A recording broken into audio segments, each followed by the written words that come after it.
to proceed with a fall season. This is what we've always wanted, is an opportunity for our student athletes to compete in the sports they love. And I would first like to thank my Big Ten colleagues and Commissioner Warren for their thoughtful deliberations. We studied how to create safe environments for our student athletes through the Return to Competition Task Force, including a medical subcommittee co-chaired by our very own Dr. Jim Borchers. The plan developed by the subcommittee provides for rigorous testing protocols to keep all our student athletes safe when they cannot social distance or wear masks. And this was crucial in reaching the unanimous decision for our football teams to return to competition and to have our athletic directors work with the coaches of all our fall sports to deliver schedules that will return them also to competition. I can't say enough about Dr. Borchers and his great work over the past month, which allowed us to make this data-informed decision.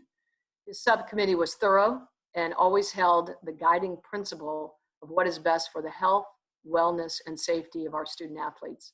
I want to thank Athletic Director Gene Smith and Coach Ryan Day and all the coaches and athletes for their patience while a plan was developed to return to competition. It's a good plan. It'll take us forward in continuing to work together. It will take all of us to work together to execute it. And finally, I couldn't be prouder of our young men and women who have followed all the safety protocols, setting an example on our campuses for how we can move through this pandemic while keeping us all safe. The positivity rate of our students over the average over the last 7 days is 2.2%, after spiking to nearly 7% earlier this year. We still need to focus on wearing masks and physically social distancing off campus. Those rates continue to be higher. Just finally, I especially want to thank all our student athletes and their families for being patient. As Jerry said, I'm a former student athlete. I played in the late 70s and 80s, and I know what it's meant to my career 40 years later to sit in the chair because of the discipline and the leadership that these opportunities afforded me. And I want that for all of our students. So thank you. And to our students, faculty, and staff, thanks for all your hard work to stay safe. We got this together as Buckeyes. Thank you. Thank you very much, President Johnson. I'm going to turn it over for some opening comments to Director of Athletics, Gene Smith now. Gene? Well, thank you, Jerry. And let me first and foremost thank President Johnson to think of a president coming into significant responsibility and just leading The Ohio State University in normal times is a significant challenge. But to come in at a time of a pandemic of this nature and the social and injustice issues that's plaguing our society and all the other issues that she inherited, to come in and deal with what we were dealing with in the athletic space is a daunting task, and she's been phenomenal. I can't thank her enough for her tireless work and effort to try and provide our student athletes an opportunity to come back and play the sport they love. And as you all know, as football goes, so do all of our other sports. And when you think about this moment in time, providing our football players the opportunity to return certainly is relief for all of our athletes because they now feel as though they can compete. And so I just want to thank her from the bottom of my heart on behalf of all of our student athletes, our coaches, our support staff, and all of Buckeye Nation for her tireless work in this effort. We're excited to return to play. We just feel fortunate that we were able to have the leadership that we had in Jim Borchers and Sandy Barber, the athletic director at Penn State, who did an unbelievable job in setting up the medical protocols that we will all employ as we move closer to competition. There's a great comfort level with the testing, the data transparency, addressing the contact tracing issues, and of course, the issues that could result after an individual is positive with COVID-19. Obviously, the cardiac issue was the one that was most prevalent, and the protocols in that space are just phenomenal. We're in a better place regardless of how we got here or how painful it was during the time that we waited to get to this moment. That's all behind us. What's beautiful is that we have a process and protocols in place that's based upon science, that's based upon lessons learned since August 11th. As you all know, I think there's somewhere around 12, 13 games that have been postponed as a result of COVID. And so we're hopeful with this path, this runway, and this pause that we've dealt with and what we've learned, that we might be in a position where we can continue to play. The daily testing that Dr. Borchers has talked about, assume you all paid attention to his comments on the Big Ten Network. They're significant, and that science has evolved. And so we're at a point now where we need to move forward and try and ultimately get to those protocols being in place. Our campuses, as we continue our skill instruction and strength and conditioning, we will continue on our campus protocols, which have been excellent for us at The Ohio State University because of our trainers and doctors and strength coaches and Dr. Borchers. We'll continue until we ultimately implement the Big Ten standards that you guys have all read about as those cascade into on our campuses. So tomorrow morning, as athletic directors, we'll begin the process with Barry's leadership and his football scheduling subcommittee to put together a schedule.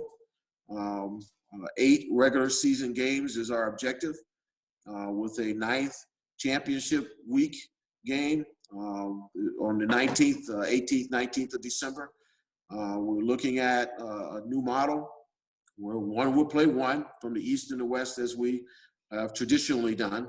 But we also will provide that 9th game opportunity for the other teams, 2 versus 2, 3 versus 3, and so on and so forth. So we think it'll be unique and provide that 9-game competitive opportunity for our players. So that's what we're working on now, 4 at home, 4 away. We'll hopefully have by the end of the week or early next week at the latest a schedule that we can start to plan with. So just wanted to share those things, and I'll just open it up for questions from there. Great. Thank you very much, Gene. We're going to open up right now with questions. First question, Bill Rabinowitz from the Columbus Dispatch with Dan Hope on deck. Bill? Yes. For Dr. Johnson, first of all, nice to have you here. Thank you for talking with us.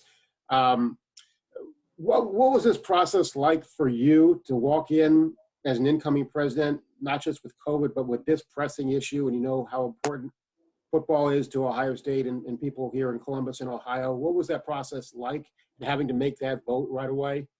That's my first question, I guess. Right. Well, my first day officially on the job was September 1st, but in any transition, you come in and get to work.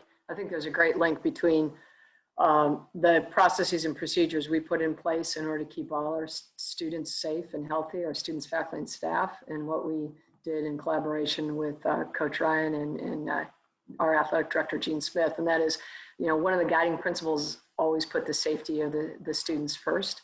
And so guiding principle and everything falls out from there.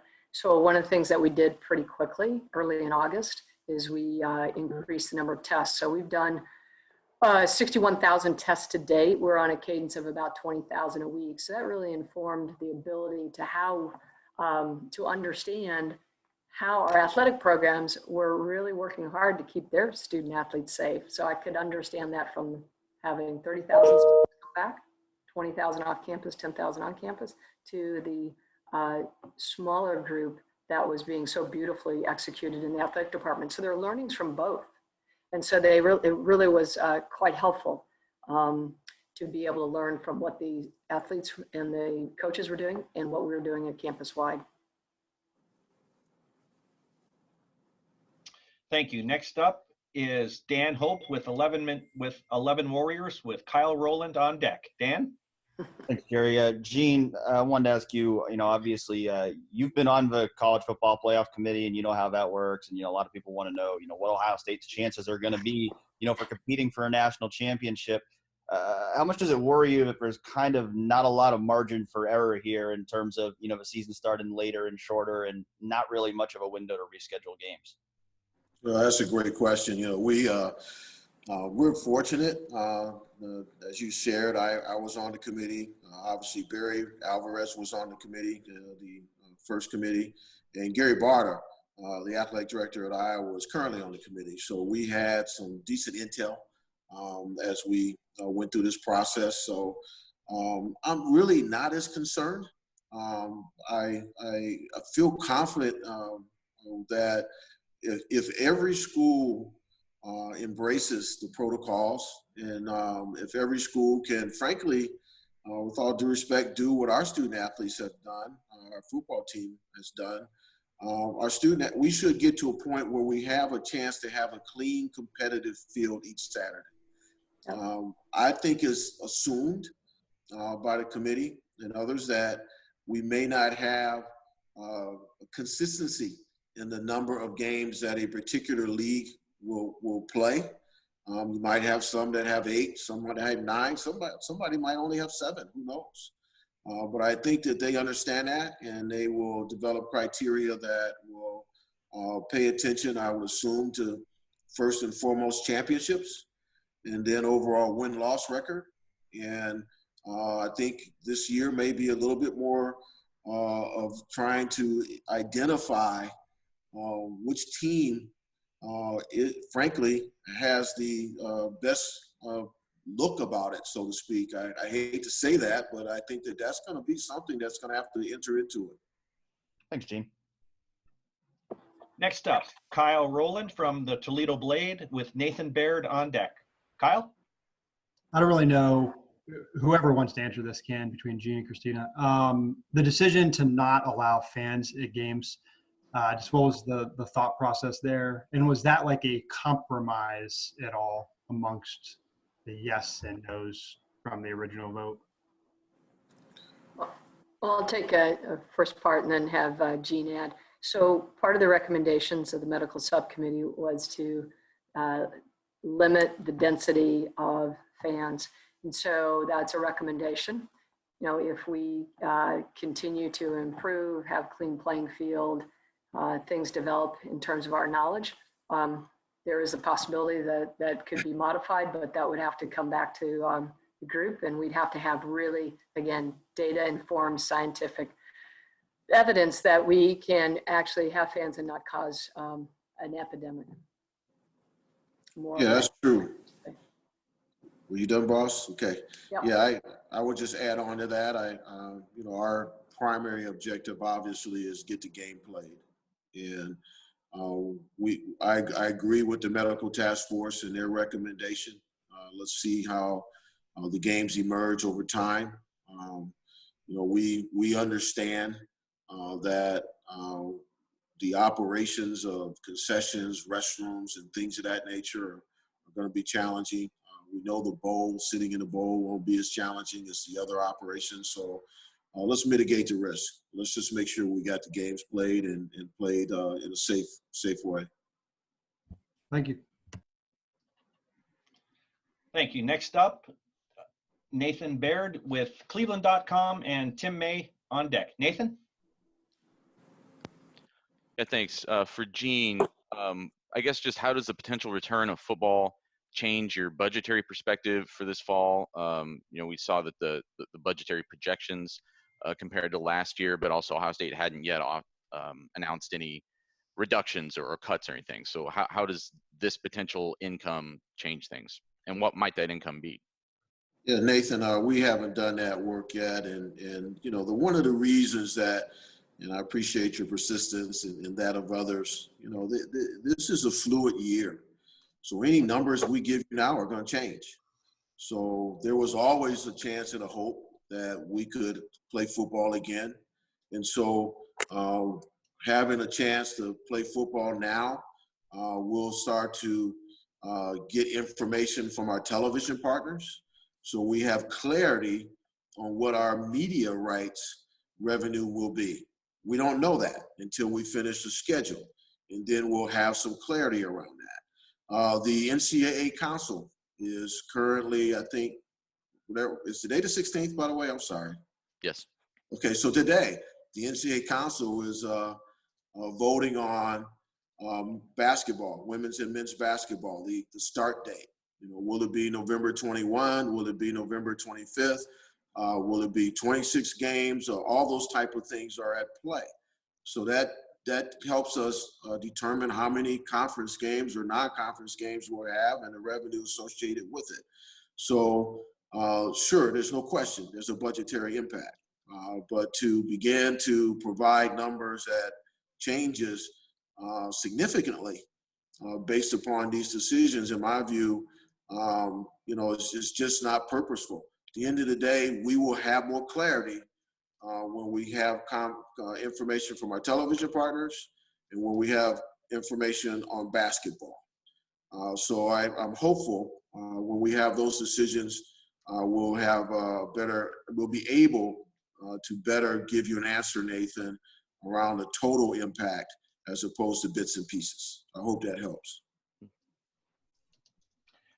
Next up, Tim May from Letterman Row with Clay Hall on deck. Tim?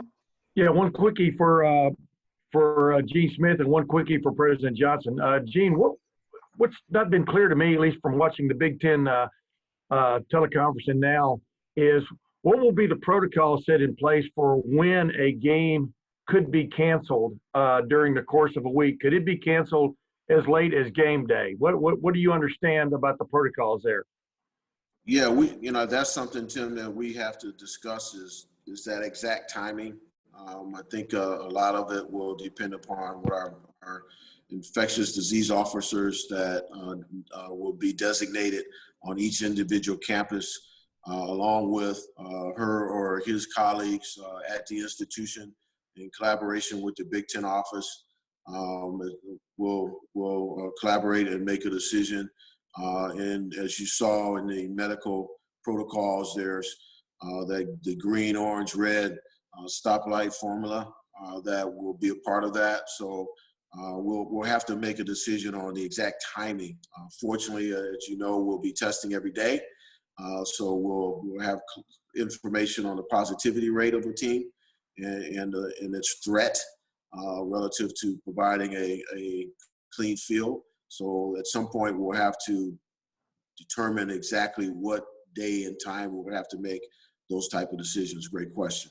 And for President Johnson, what was the argument or the facts or whatever that came forth over the weekend, especially, that put everyone over the top as now you folks can proceed with a football season in late October? What do you remember as being the thing that put it over the top for the folks?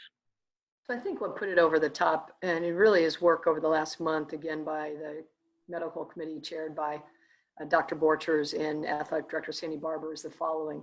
So it's really the testing protocol. Think about it as 2 steps.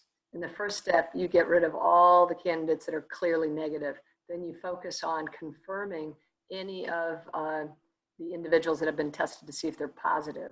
So you're doing something that's both highly accurate in specificity and sensitivity. You can guarantee a clean playing field. And I think that's, again, our guiding principle. Every single individual, commissioner and peers, was safety first. Thank you. Next up, Clay Hall from WSYX TV with Jared Smalley on deck. Clay? Jerry, one for each, if you don't mind, starting with Dr. Johnson. You were really thrown in the fire here in reporting, 2 weeks ago. What has been your experience and what has this said to you or taught you about this league that you've joined? I love the league. Absolutely. I love Ohio State. And I think what it's taught me is that the Big Ten Conference wants to be a leader. And we've been a leader in the fall in many ways. In particular, we took the time to study a couple things that are really important. How can we get a clean playing field, like I said earlier? And then with myocarditis, we want to make sure that all individuals that might test positive, including our student athletes, before they return to working out, that they get tested to see if they have myocarditis. That's as important for our student body, our faculty and staff, as it is for our athletes. So I think there are those sorts of things that we really needed to understand. But as a result, I think we've come out with a protocol, a process, and a way to play And what I'm thrilled about is we get to play for all the marbles. Thank you very much. Gene, from the day that we had that very unlikely conversation 3 weeks ago or whatever it was, and you were talking January and domes and trying to move the NFL draft, what got this group, what motivated this conference to begin dialogue and begin working to execute what happened today? Well, a couple of things, Clay. Great question. And that time that you mean that time you ambushed me behind the whack with your camera? Is that what you mean? You guys jumped me? Phone was in the left hip pocket and you were yelling at me. I didn't know what was going on. You guys jumped me. But anyway, Clay, as the president shared and others, things evolved, science evolved. We learned a lot. The emergence of rapid testing was critical. But what's really critical was the structure we set up. We set up the medical task force with representatives from all the schools to collaborate and talk about how might we return to play. And at that particular time, we did not give them a specific date. We wanted to talk about whenever we return to play, how should we? Even in January, we would have needed these protocols. But what evolved was a sharing of information. We were blessed to have Jim Borchers in that seat. I can't emphasize that enough because, as you all know, we felt here at The Ohio State University, we were doing things top of class, best of class. And that is because of all the medical advice that not just from Jim, but all of his colleagues at the institution. I can't share with you enough Dr. Kurt Daniels, and a cardiologist who helped us understand what we needed to do relative to checking cardiac activity after someone was positive with COVID. We implemented everything from a testing point of view. We went to the MRI right away. So those things we were able to share with our colleagues, and ultimately get a comfort level with them that we could do this the right way. So I can't compliment the medical task force enough. The other piece was talking with our television partners. The committee that Jim Phillips chaired was critical in trying to understand what was best for them. Moving to October 23rd, 24th, at the end of the day allows us to have contests that not only positions us for the college football playoff, but also gives us some opportunities with television that will be unique and different. And so we all just, the timing, and there wasn't one thing, Clay, but there was, I think that the collaboration, as Dr. Johnson shared about the Big Ten, was critical in that process. Thank you. Next up, Jared Smalley from WCMH with Doug Lesmerises on deck. Jared? Thanks, Jerry. Gene, two things for you. First of all, how quickly do you anticipate you'll be able to get to practice? I know Barry suggested in the news conference that teams could practice today. So that would be one. And then the second, you obviously had two very high-profile All-American caliber players announced to opt out of the season. How will your work and Ryan Day's work with them move forward here? They both left the option open. They could return. Could you let us into some insight of how that would work with players, talking to them, making sure they have the information to make the right decision for them? Well, I'll probably defer those questions to Ryan later, but relative to practice, we're prepared. As you all know, we've been working out skill instruction, strength and conditioning, 12 hours a week. And tomorrow morning as athletic directors, we're going to reach, I believe, an agreement that is 20 hours a week, which is the normal 20 hours that you have during the season. Now that we have a season, we can revert to the 20 hours. So we'll probably move to that right away, but we'll talk about that in the morning. Relative to Sean and Wyatt, I had a lot of conversations with Wyatt over time, as did my wife, and so who knows what the big fella's thinking about out there on the West Coast. I texted him and told him don't get burnt up come home. There's a lot of fires out there, so who knows what he'll do. And then I had an opportunity to leave a message for Sean this morning, but I'll leave that question for Ryan later. All right, thank you. Next up, Doug Lesmerises from Cleveland.com with Rob Aller on deck. Doug?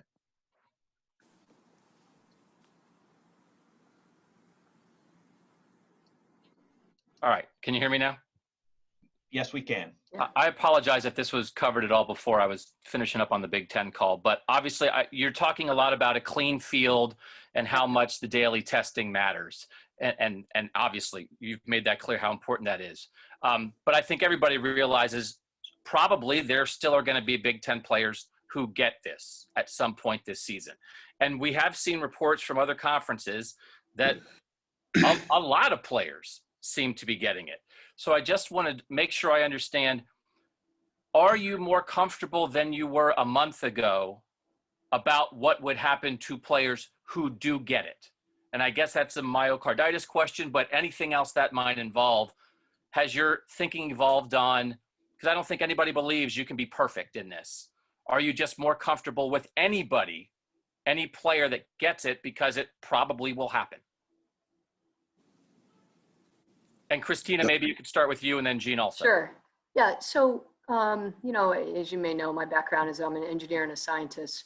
So when I look at the data, first of all, what's changed is that the rapid testing of a few months ago, even when the whole COVID started, were very accurate with regard to false negatives, but not very accurate with regard to false positives. You have to have both. We're looking at tests now that are 98, 99% accurate. Now you may say, well, there's still 1 or 2%, but it's 1 or 2% of, there are criteria and thresholds of 5%, right? So on 1 day test, you can't be above 5% if you want to play. So what's 1% of 5%? If you look at a discrete math approach, it's 0. I do believe we will have clean playing fields with no athletes on those fields that have COVID. And I also think that, and my hat's off to, I know that Athletic Director Smith and also Coach Ryan gave a lot of credit to Dr. Borchers, which I do as well, but I also want to credit Coach Ryan and Gene Smith because, you know, our tests have been very low, very, very low in that cohort. And as a campus, we saw initial spikes when the students came back, and it's been consistently going down. So yes, I do believe we can have a clean playing field. Yeah, and I concur, Doug. I think we'll have a clean playing field. I'm not concerned about that. Will a student athlete in different places have become positive? No question about it, but we have a way to deal with that. What's nice about our environment is our student athletes, as you know, they're self-policing.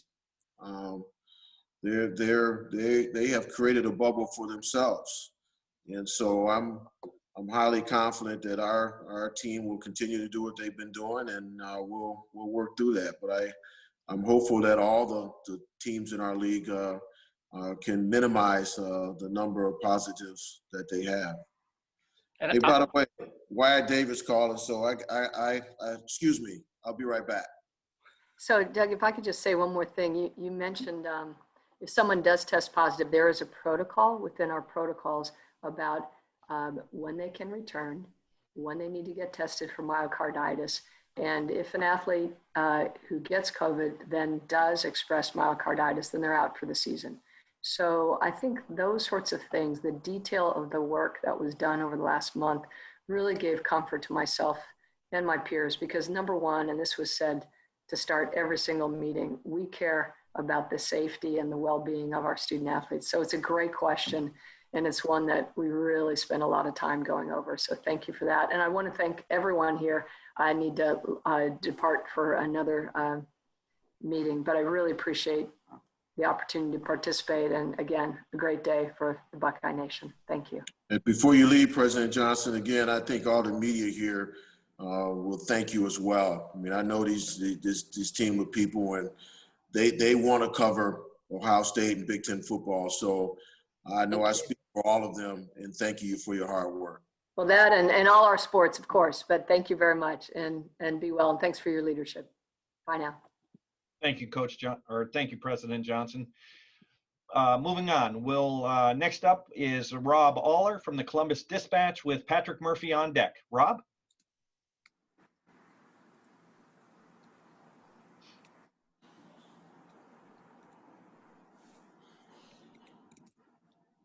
Rob, are you there?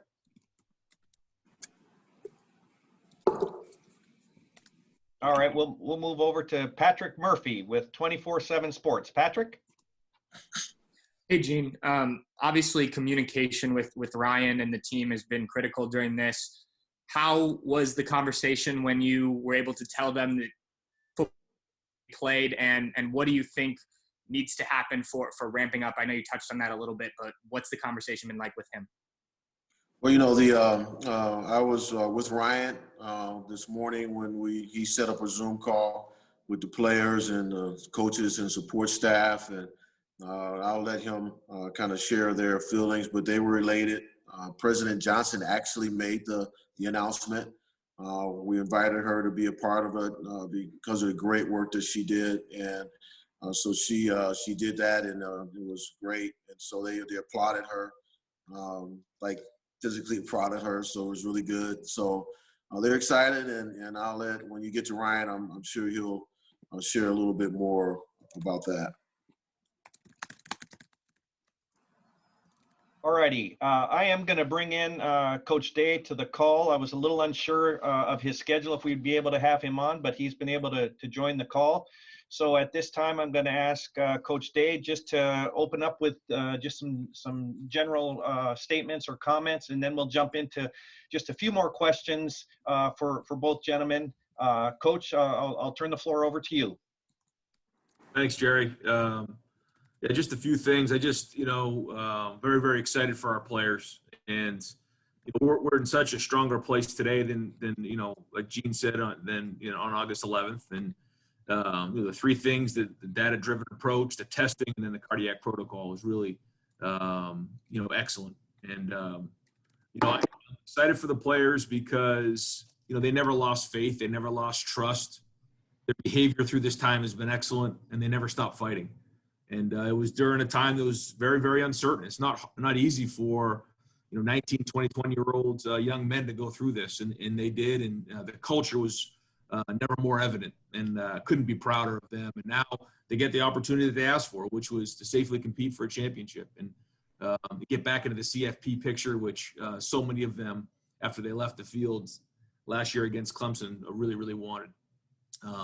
And I'm also happy for Buckeye Nation. Their support during this time has been unbelievable. And so I want to thank them.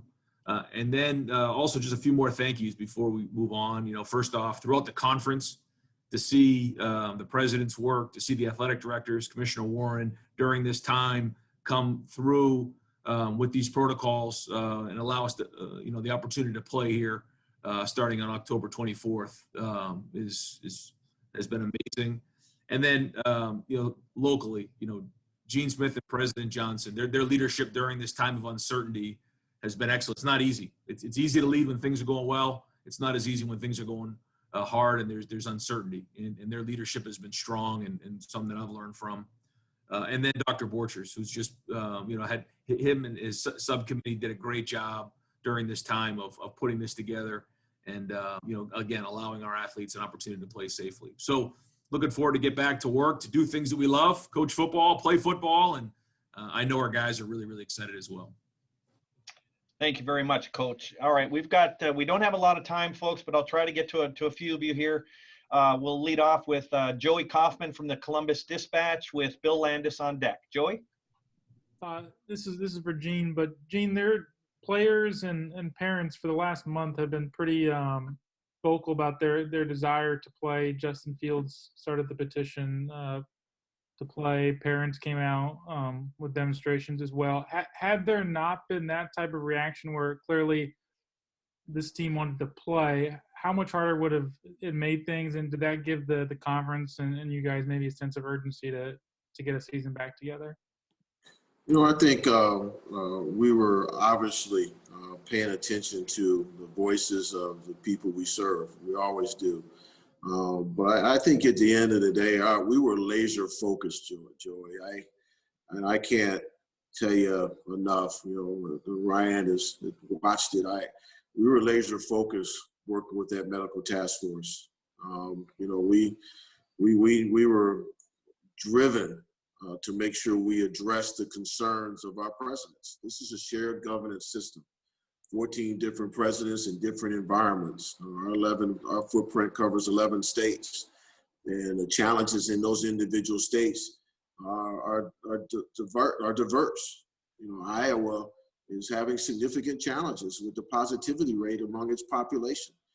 So the leadership in that state had significant challenges. So how do we make sure that we could carve out athletics, carve out football, and just focus on this? So, of course, the messages and things of that nature were important, but the reality is that we were really, really keenly driven to make sure that we have the protocols that help keep our young people safe.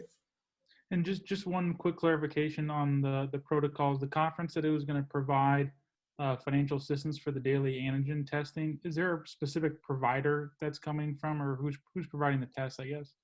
Yeah, the Big Ten will announce that, and yes, the conference will be coordinating the access and delivery of the tests to each individual school. So the conference will announce who the providers will be over time.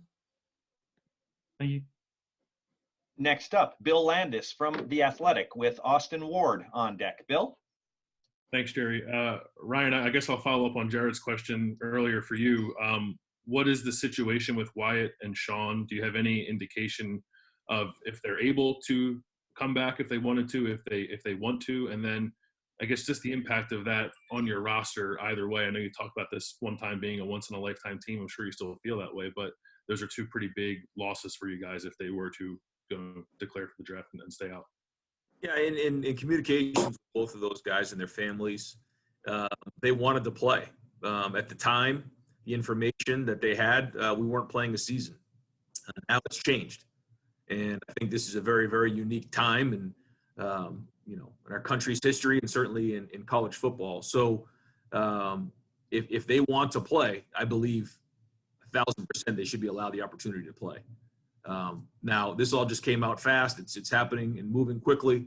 So we'll kind of let them kind of digest and see, in the conversations they're having with their families, what they want to do, and then we'll go from there. But they both shared with me that they want to play football. They want to be part of this team. They want to play with their teammates, and now the opportunity's here. And so, in terms of the details of all that, we'll figure that out, over the next couple of days. And then when we spoke with you, when you started camp the first time, you talked about split squad practices and meeting in tents and trying to space guys out and all that kind of stuff, just to mitigate the spread within your own team if you had to. Does the daily testing change any of that? Are you able to meet more normally and practice more normally because of that? Yeah, it certainly does. I mean, the minute you get into the daily antigen testing, according to what Dr. Borchers and the medical subcommittee have reported to us, that ensures a clean field and a clean building.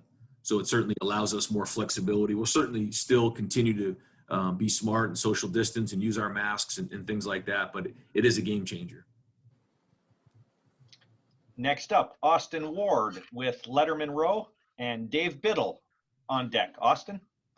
Hey, Ryan, I know this is a celebratory day for you, that you get that chance to coach and play again this year, but is there any concern from a coaching side about nine straight weeks, no bye week, trying to cut it close with the college football playoff and, the difficulties that there may be? Do you have any concern about sort of this plan in particular that you guys will try to implement? No, I don't. I mean, I think that, we're going to be ready to play on the 24th. The ramp up to that and the 20 hours and then putting on pads has been well thought out. And so, we'll be ready to go, and, we'll play with depth. There's going to be the times where we're going to have to play a lot of guys, but that's okay. And, I think that sweet spot of, 8-9 games is a good number, and keeping our guys healthy and going into the season is going to be important. These next few weeks are going to be critically important. Our behavior now is more important than ever. And so, I think that we're in a really good place, and I think that season is perfect, actually. And after all you have gone through over the last 5+ weeks, to deliver some good news definitively to your team, what was that like this morning? I was emotional. Yeah. We've taken a lot of tough news over the last couple of months, so it was definitely emotional. Thanks. Next up, Dave Biddle, 24/7 Sports, and followed by Bill Rabinowitz. Dave, you're up. Thank you. Thanks, Jerry. Hi, Ryan. Yeah, along those same lines that Austin was asking you about. I mean, you've really been fighting the good fight. You've really been out there. You've been outspoken. You've been classy about it, though. How gratifying is this for you, Coach? And just with as much as you guys have been getting jerked around, is it still a little bit surreal for you yet? Has it sunk in yet? I just think that's what 2020's been. It's just a time of uncertainty. It hasn't been easy for anybody. But I just, to be able to look these guys in the eye and let them know that they have an opportunity to play and that their fight, they have something to show for it now. You know, all the work that they've put in, now they have a chance to go play. And they never wavered, and they just kept swinging. And that was our mindset during this whole time, is just keep fighting. You just never know what tomorrow's going to bring. And there was faith without results. I mean, we didn't have a target, but they just kept working. They just kept going forward. And again, I can't say enough about our leadership, all the way from the president to Gene to our seniors, to our captains, to see Justin Fields get on Good Morning America and the leadership he showed. Our team is stronger right now than it was on August 11th for going through this. And our young guys have seen what real leadership is. And now go back on the field and play, it is an amazing feeling. But now we got to get back to work. You know, we'll enjoy this for a day, but then we got a huge task ahead of us. We got to get back on the field and go play. Yeah, I want to ask you about Justin real quick. I mean, he, you know, of anybody, he could have said, you know, I'm sitting out the season. He's going to be a top 5 pick at the very least, you would think. But he's out there leading the charge, you know, with the petitions and everything like that. Just speak on his leadership and just how proud you are of Justin. Yeah, well, what can you say about Justin Fields? The way that he's gone about his business, the way that he's been a leader, the way that he's spoken about, been classy about it, his work ethic in this offseason. If you ever get a chance to ask Coach Mick what it's been like, it's been off the charts. He's changed his diet. He's put extra work in. And then just to see his leadership and the way he's handled it, I can't say enough about who he is. And the fact that he's going to have an opportunity to play with the rest of these seniors. Everybody has their own story, from Jonathan Cooper to Justin Hilliard to Josh Meyer, Sean Wade, Justin Fields. I mean, you can go through the list of guys. There's a lot of them out there. And now they have an opportunity to go play. Now they can go finish this thing the right way, and it's, you know, they kind of control their destiny as they move forward. And that's all they ever asked. But they also wanted it safely. It wasn't like they were being reckless, and they wanted to be able to do this safely. And so because of all the hard work of everybody in the conference, now they have the opportunity to do that. Thanks, Coach. Congratulations. Thanks. Next up, Bill Rabinowitz with the Columbus Dispatch and Doug Lesmerises on deck. Bill? Hi, Ryan. You've been through an incredible 3 years here. Highs and all this tumultuousness. What was the lowest point for you? How discouraging did it get when it really looked like there was no chance for you guys playing? How'd you deal with that? Yeah, I would say the week following the 11th was probably the hardest. And it wasn't when I went home. It was when I looked those guys in the eye, and that was the hardest part. And called parents and got on Zoom calls and let them know that we weren't playing, and that was really, really hard. And just going home and telling my son we're not playing football this year. I mean, all those things were just really hard. But listen, you wake up the next day and you figure out ways to continue to lead. And that's, again, going back to what leadership is. It's during times like this that when things are hard, when there's just uncertainty, and you just keep pushing forward. And what I talked to the team about over the last couple of weeks is that, you're going to learn a lot of life lessons through this. And the life lesson that I talk to them all the time about is life is about ups and downs, like you were mentioning, Bill. Like, when things go well, go enjoy it and go get all you can get. I mean, enjoy it, go get it all. But when things aren't going very well, you just hang on. And you just manage through it, and you hang on, and you trust the people that you're around, because eventually it's going to turn and it's going to start going back up. And that's all we were doing. We were just hanging on. And now it's turning, and now we're starting to get, we're not there yet. We're just starting to move back up, but there's life, and this thing's starting to turn. So I hope they can use that as a life lesson moving forward. And what is the challenge in getting this ramped up in time to start in roughly a month, 5 weeks, whatever it is? And do you feel like this team, you described as a once-in-a-lifetime team potentially, to have a second chance, how confident are you that your team is going to seize that? How good do you feel about what the season is going to be? I could probably answer that better in a couple of weeks when we get back on the field. I mean, so much of it's going to have to do with, our guys, we've been working out and we've been practicing and doing those things, not with pads on or anything like that. But it's different when you know you have a season, being right at body weight, making sure that you're taking care of all your stuff recovery-wise, making sure all the little things are checked off is different than just kind of going out there and practicing. And so now it's all ramped up. And so I can probably have a better feel for that over the next couple of weeks. We do have a mature group, so expecting this thing to ramp up real fast with everybody. You're just going to see a different look. People are going to be walking down the hallways different. They're going to be bouncing around on the field different. It just has a totally different look to it, when you're playing for something. So, and we'll see how that goes over the next couple of weeks. Thanks, Ryan. Hey, Jerry, before I jump off, let me tag on to that and compliment Ryan. And I think all of you can harken back to the time when we asked him to step in and lead our program during the suspensions. And we watched how he led at that particular time. And he held the team together in a time when you could have had disruptions within the team. And that never happened. He led it excellently. And he did the same thing here. I saw the emotional ups and downs, to your question, Bill, that he endured along the path. And he never, ever wavered in his ability to lead and hold our team together. And so I just want to share that with you, all of you, because I think you all see it as I do. And I want to thank him for that publicly, because at the end of the day, as I share with my colleagues, athletic directors, and even the presidents, our coaches were boots on the ground. They were the ones that had to hold the confidence of our individual players and their families. And Ryan did a great job with that. And I want to thank the players and their parents for holding on. And as I leave, one of the things that I wanted to stress that we're going to need your help with, to be quite honest. When we start playing games, even if we had a smaller number of fans in the stands, I think you all know that there'll be watch parties everywhere. And those are super spreaders. And we're going to need help to try and encourage people to follow the protocols. And whether or not you believe it, you are influencers in this space. So I would ask you to have that social consciousness with us.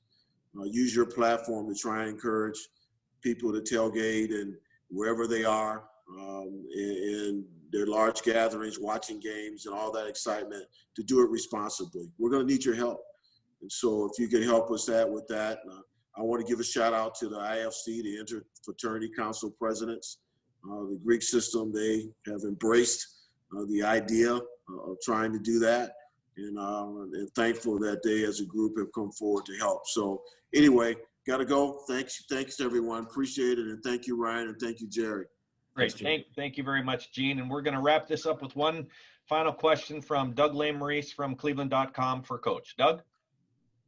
Hey, Ryan, we know how much has changed for everybody over the last month, but you had a really good plan about January, the day after the announcement of the cancellation.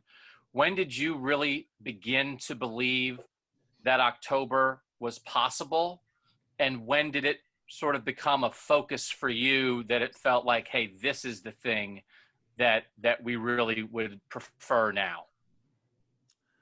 Yeah, Doug, I learned just like you. I just make a million calls to our medical personnel and the experts that we have here on campus, which is unbelievable at Ohio State. Just asking so many questions. And the information that I got when everything changed was the daily rapid test. And once that changed, that was the game changer for us. And then, I just, again, can't say enough about how, the subcommittees got together, worked really hard to get this all put together since that came out. And that, to me, was the game changer. And Ryan, I think we've all talked a lot about, we know what Ohio State is in the Big Ten, right? Both as a football program and as an athletic department. Nobody is going to pretend otherwise, that Ohio State's the leader in the Big Ten in a lot of ways. Do you feel like Ohio State in this circumstance used its influence, came to a decision that you thought as Ohio State was best, both for Ohio State in the Big Ten, and then really worked for this? And do you think Ohio State's influence was a factor in the conference coming to this decision? This was a conference decision. This is, one thing I've learned in being in this conference is that we all need each other. And some of the conversation that I've had with some of the other coaches, daily conversations with James Franklin, daily conversations with Pat Fitzgerald and Paul Christ, and just different guys in the conference, that we all need each other. And, I thought the conference did a great job of kind of galvanizing here and coming up with a great plan.